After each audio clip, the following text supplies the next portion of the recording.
អោក្រមុំខ្មែរមាសមេអូនស្រដូចជាផ្កាមានសម្បត្តិចរិយាណែសុភាពរៀបសាររំទុំ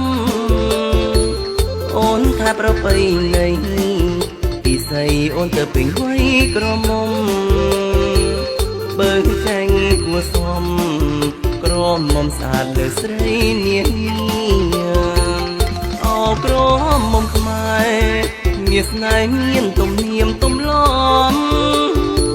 នារីខ្មែរមានទឹកដមណែប្រសំរៀបតែសំបែងកាងារសំដីអូនតំភ្លន់លួតលវន់គួរឲ្យស្នេហ៍នឹងពុំងារទាំងចរិតរធា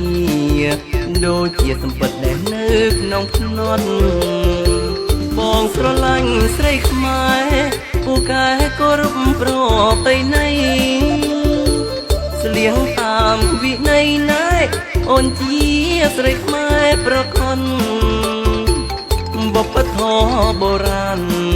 អូនហើយថែកុំអោយសូនរលត់ចិត្តទាំងបរិសុទ្ធ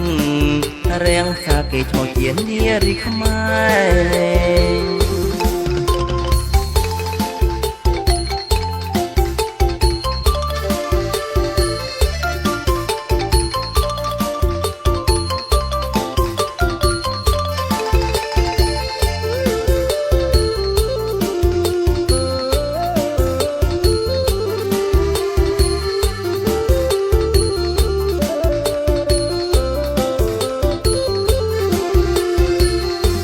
ក្រ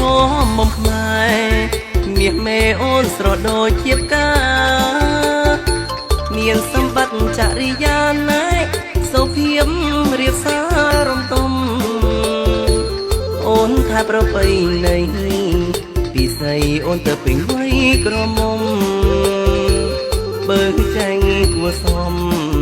ក្រមុំស្អាតលើស្រីនាងអោក្រ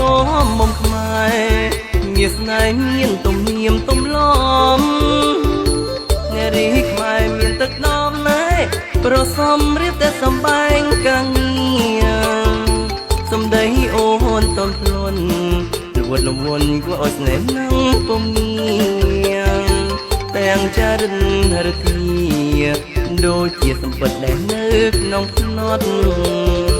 បងស្រឡាញ់ស្រីខ្មែរពូកែគោរពប្រពៃណីស្លៀងតាមវិន័យណែអូនជាស្រីខ្មែរប្រខនបបធបុរាណអូនហើយថែកុំអោយ